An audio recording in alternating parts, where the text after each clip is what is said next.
নমস্কার বন্ধুরা, আমি শিবানীর কুকিং কিচেন। আজকের আপনাদেরকে একটা কুঁদলির রেসিপি দেখাতে যাব।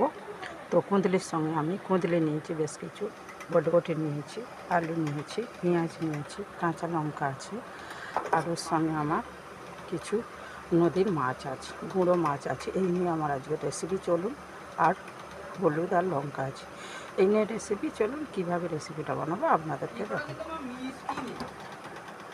তার আগে বলে দিচ্ছি, আমার চ্যানেলে দেখার জন্য আপনাদের আমন্ত্রণ রইল। আমার চ্যানেলটা যেন ভালো করে দেখা হয়, এই বলে আমি ভিডিও আরম্ভ করছি।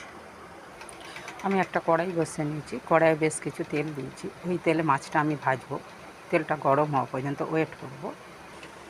দেখুন আমার তেলটা গরম হয়ে গেছে, এরপরে আমি মাছটা ভাজবো।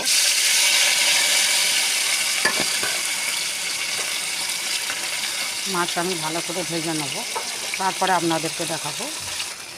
দেখুন মাছটা ঠিক আমি এইভাবে ভেজেছি। আমি আরও 2 মিনিট ভালো করে ভেজে নেব, তারপরে আপনাদেরকে দেখাবো। দেখুন মাছটা আমি ঠিক এইভাবে কড়া করে ভেজে নিয়েছি। এরপরে আমি মাছটা তুলে নেব। দেখুন মাছটা আমি তুলে নিয়েছি। এরপরে একই তেলে আমি কালো জিরে অ্যাড করলাম, আর তেজপাতা অ্যাড করলাম, পেঁয়াজ অ্যাড করে দিলাম। পেঁয়াজটা আমি বেশ ভালো করে ভেজে নেব। পেঁয়াজ ভাজা হয়ে গেছে। এরপরে আমি সব সবজি অ্যাড করে দিচ্ছি। কুঁদলি, বটবটি, আলু আর কাঁচা লঙ্কা অ্যাড করে দিলাম। এরপরে এটাকে আমি ভালো করে আরও ভেজে নেব। এরপরে দেখুন আমি কিছুটা রসুন অ্যাড করে দিচ্ছি। রসুনটাও আমি সবজির সঙ্গে ভেজে নেব, 5 মিনিট ভাজবো, তারপরে আপনাদেরকে দেখাবো। এরপরে আমি স্বাদ অনুযায়ী লবণ অ্যাড করছি। তারপরে লঙ্কা পাউডার হাফ চামচে, হলুদ পাউডার হাফ চামচে, জিরে ধনে 1 চামচে অ্যাড করে দিলাম। এরপরে এটাকে আমি আরও 5 মিনিট জাস্ট ভেজে নেব, তারপরে আপনাদেরকে তুলে ধরবো। দেখুন আমার সবজি ভাজা হয়ে গেছে। এরপরে সবজি সিদ্ধ হওয়া পর্যন্ত আমি জল অ্যাড করব।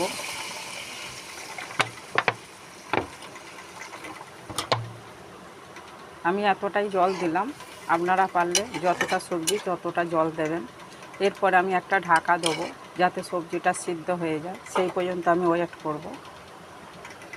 তো আমি ঢাকা দিচ্ছি। 10 মিনিট পরে ফিরে আসবো বন্ধুরা। 10 মিনিট পরে ফিরে এলাম বন্ধুরা, দেখি কীরকম হয়েছে। এরপরে আমি মাছ যে ভেজে রেখে দিয়েছিলাম অ্যাড করে দিলাম, অ্যাড করে দিয়েছি। এরপরে আমি এটা আরও 10 মিনিট ফোটাবো,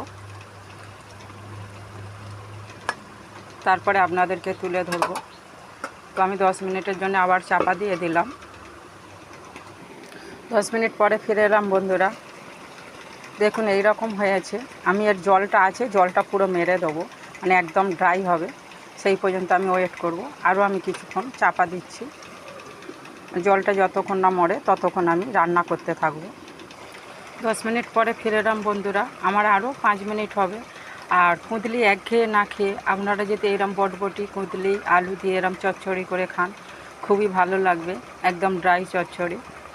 সব সময় একঘেয়ে ভাজা তো কুঁদলি ভালো লাগে না, তাই এইরকম করেই আপনারা খাবেন। আশা করি আপনাদের এই হলেই ভাত খাওয়া হয়ে যাবে। তো আমার রেসিপিটা যদি ভালো হয় আমার পাশে থাকবেন, কমেন্টের মাধ্যমে জানাবেন যে আমার রেসিপিটা খারাপ হয়েছে কি ভালো হয়েছে। এই বলে আপনাদের আমি নমস্কার জানাচ্ছি। আবার আসবো কোন দিন নতুন কোনো ভিডিও নিয়ে। তো আমার হয়ে গেছে, এইরকমই থাকবে, ঠিক এইরকমই থাকবে, তবে ভাতটা মেখে খাওয়া যাবে। আপনারা পারলে এতে আরও কিছু সবজি দিয়ে বানাতে পারেন। তো আমি কুঁদলি, আলু, বটবটি করেছি। এরপরে আমি ভিডিও বন্ধ করছি বন্ধুরা। আবার আসবো নতুন কোনো ভিডিও নিয়ে। নমস্কার বন্ধুরা।